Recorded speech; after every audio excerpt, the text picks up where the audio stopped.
minta Pak Jonas berdoa untuk firman Tuhan. Bapak Ibu, mari kita doa. Tuhan, kami bersyukur, berterima kasih karena hari ini kami siap mendengarkan firman-Mu. Tolong hamba-Mu yang Tuhan urapi hari ini, yang Tuhan perkenankan hari ini untuk menyampaikan firman-Mu. Kami tahu Tuhan sudah mengurapinya, Tuhan sudah memberkatinya. Oleh karena itu, ya Tuhan, berilah kepada kami hati yang peka untuk mendengarkan firman-Mu dan meneruskan firman yang kami dengar dalam kehidupan kami secara khusus dalam kerja kami.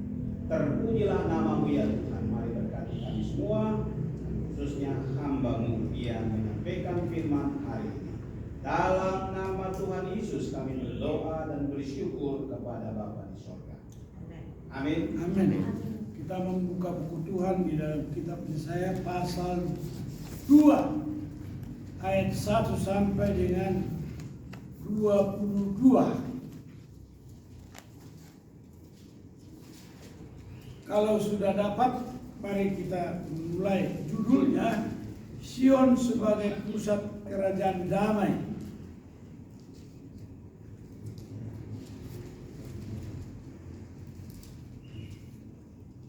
Dan judul yang kedua, hukuman Tuhan terhadap semua orang yang meninggikan diri.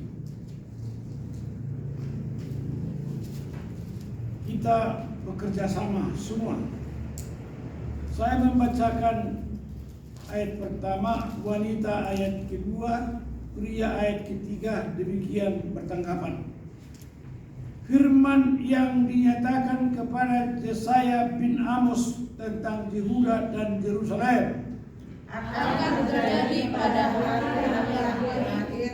Gunung tempat rumah Tuhan akan berdiri tegak di gunung-gunung dan menjulang tinggi di atas bukit-bukit. Segala bangsa akan berduyun-duyun ke sana. Dan banyak suku bangsa akan pergi serta berkata, mari kita ke gunung Tuhan, ke rumah Allah Yakub, supaya Dia mengajar kita tentang jalan-jalannya dan supaya kita berjalan menempuhnya. Sebab dari Sion akan keluar pengajaran dan firman Tuhan dari Yerusalem. Ia akan menjadi hakim antara bangsa-bangsa dan akan menjadi wasit bagi bangsa, bagi banyak suku bangsa. Maka mereka akan menempa pedangnya menjadi mata bajak dan tombak-tombaknya menjadi pisau pemangkas. Bangsa tidak akan lagi mengangkat pedang terhadap bangsa dan mereka tidak akan lagi belajar perang. Hai kaum keturunan Yakub, mari kita berjalan di dalam nama Tuhan. Sungguh telah kau buang umatmu, yakni kaum keturunan Yakub. Sebab di mana-mana mereka melakukan tenung seperti yang di timur, dan sihir seperti orang Filistin, dan orang-orang asing di antara mereka terlalu banyak. Negerinya penuh emas dan perak, dan tak terbatas harta bendanya. Negerinya penuh kuda, dan tak terbatas jumlah keretanya. Negerinya penuh berhala-hala, mereka sujud menyembah kepada buatan tangannya sendiri dan kepada yang dikerjakan oleh tangannya. Maka manusia ditundukkan dan orang direndahkan, janganlah ampuni mereka. Masuklah di sela gunung batu dan bersembunyilah di dalam liang tanah terhadap kedahsyatan Tuhan dan terhadap semarak kemegahannya.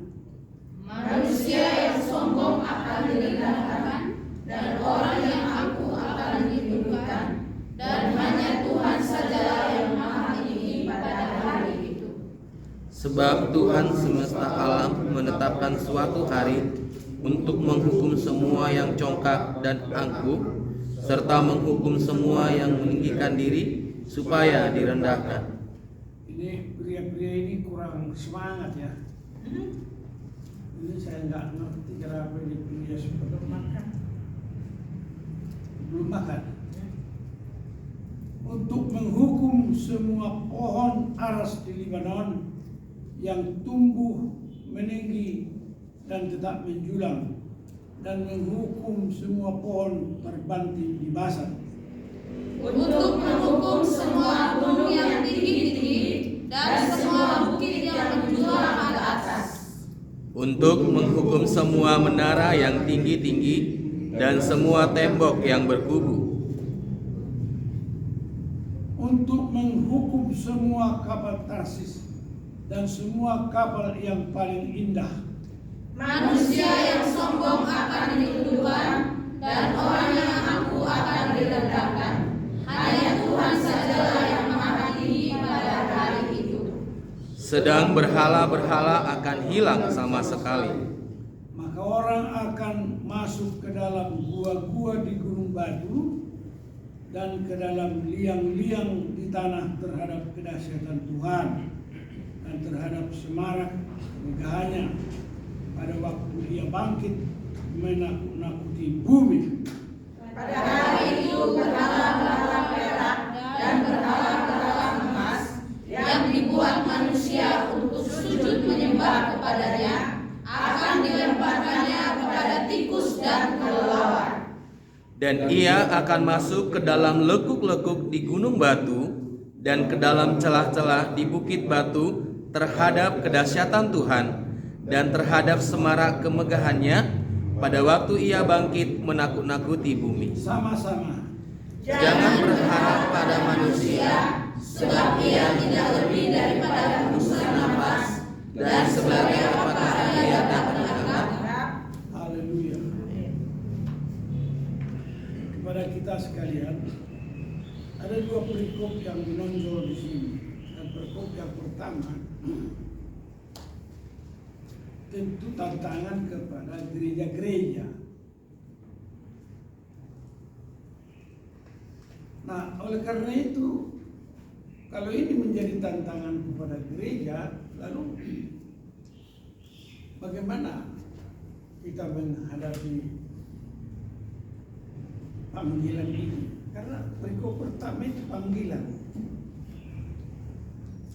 Semua gereja dipanggil menjadi pusat yang disebut Sion sebagai pusat kerajaan damai. Kalau kita terjemahkan, gereja menjadi sebagai pusat kerajaan damai. Terserah gerejanya itu baru berdiri atau hanya pengurusnya sedikit, tetapi tetap itu sebagai pusat kerajaan damai. Kalau menurut firman ini tidak ada yang mustahil. Bagi gereja kecil, sekecil apapun tidak ada yang mustahil baginya apabila gereja yang bersangkutan sungguh-sungguh menurut firman Tuhan, jadi pelaku firman Tuhan. Jadi harus berharap, semua harus berharap kepada Tuhan, karena Tuhan yang berhak meninggikan dan berhak merendahkan. Tapi kalau gereja kecil tetap sombong atau tidak tahu diri, ya tetap aja dia kerdil. Sebaliknya gereja besar yang besar sekali dan disebut dalam firman Tuhan, gereja yang sangat besar itu disebut sebagai Babylon. Kita buat ini, bayangkan aja betapa rendahnya gereja besar di akhir zaman. Tapi betapa hebat gereja kecil di akhir zaman kalau gereja itu taat, setia, dan pelaku firman. Amin. Hanya di situ saja standarnya. Nah, sekarang bagaimana mengisi program-program dari setiap gereja yang berjuang. Tidak ada gereja yang dipanggil Tuhan tidak berjuang. Tidak ada. Ketika Tuhan memilih 70 orang murid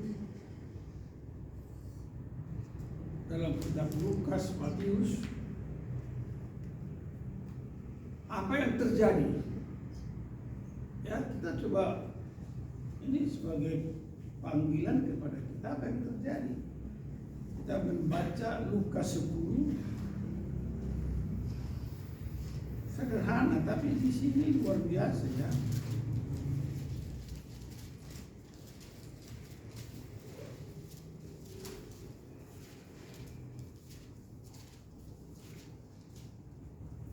Lukas 10 ayat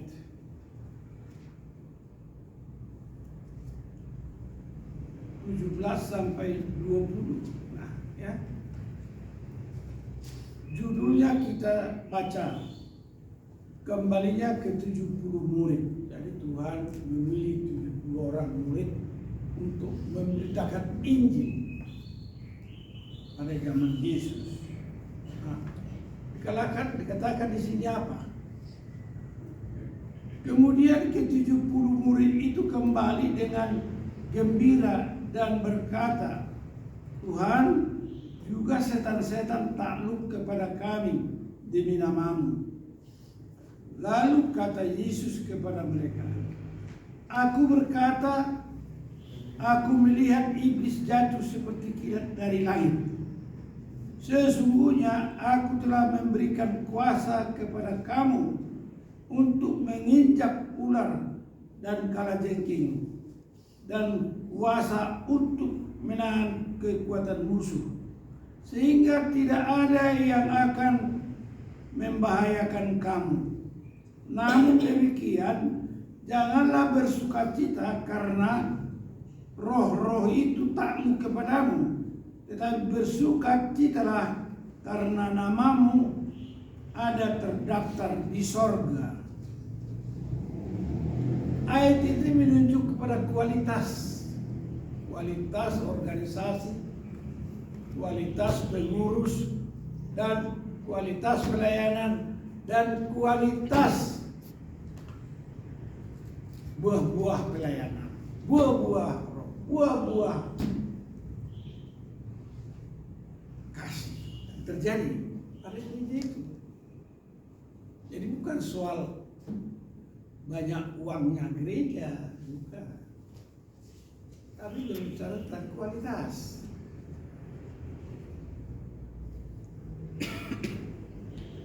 Kalau demikian, bolehkah meninggikan diri seperti perikop yang berikutnya? Kalau semua yang meninggikan diri, apakah gereja atau organisasi, negara, pemerintahan, atau semua organisasi atau manusia yang ada di muka bumi ini. Karena tidak ada sesuatu daripada oknum yang tidak dalam pemandangan Tuhan. Jadi siapapun kita yang duduk di ruangan ini harus menjadi hamba Tuhan. Harus menjadi hamba Tuhan. Harus diingat hamba. Kalau hamba itu posisinya apa? Ya, harus diingat sebagai hamba. Jadi hamba hidupnya ketergantungan. Saya ketergantungan.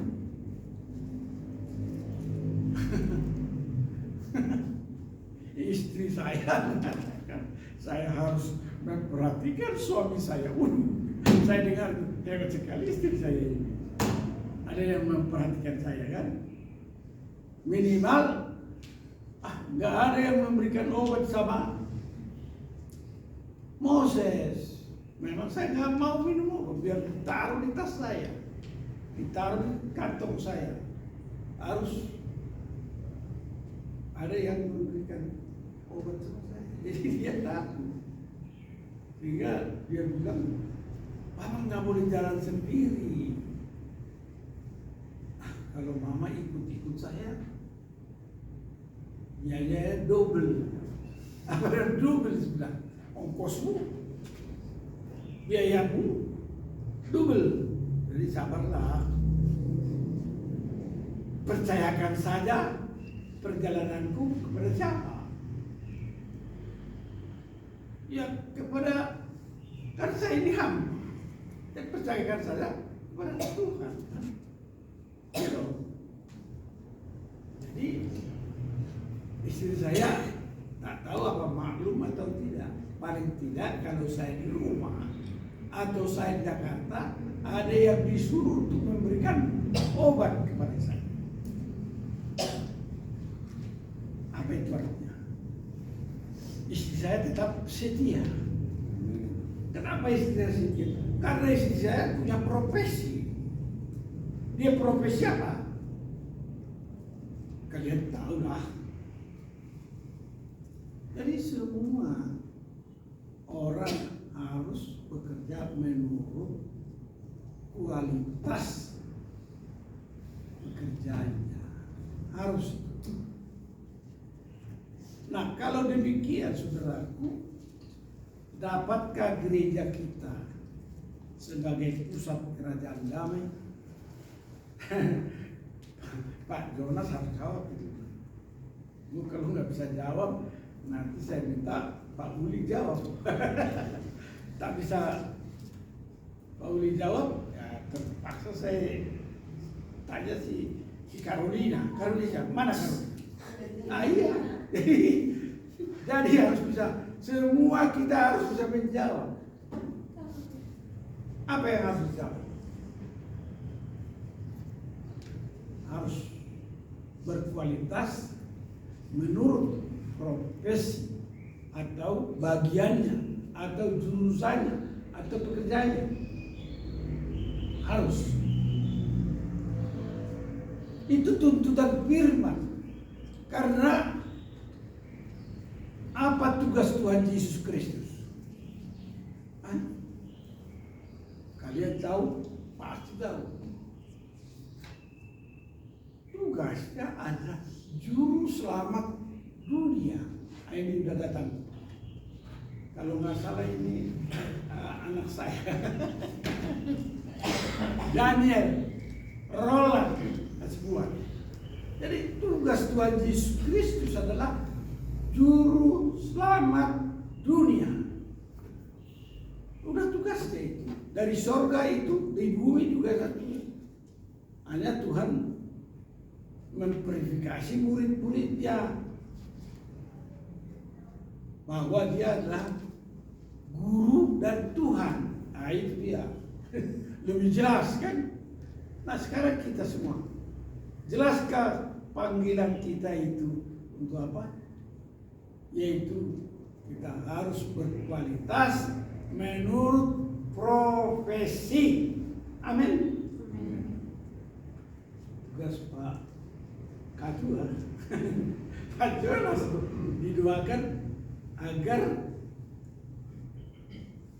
guru profesional sekolah minggu terwujud. Harus terwujud itu. Kenapa kita mau ambil bagian dalam guru sekolah minggu? Ya jelas dong. Anak-anak sekolah minggu sangat dihargai Tuhan. Kalau kamu sebagai hamba Tuhan tidak seperti anak-anak ini, kata Tuhan kepada murid-murid dan orang banyak, kamu tidak dapat melihat kerajaan sorga, melihat saja nggak bisa, apalagi masuk. Maka kita harus berjuang menjadi pusat sekolah minggu. Ya dong.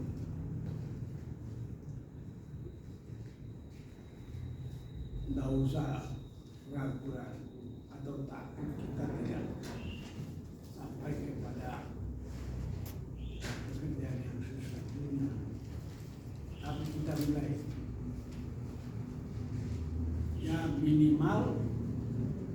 atau kalian ditugaskan untuk mencari kepala sekolah minggu. Kepala sekolah minggu profesional itu bulan ini kan.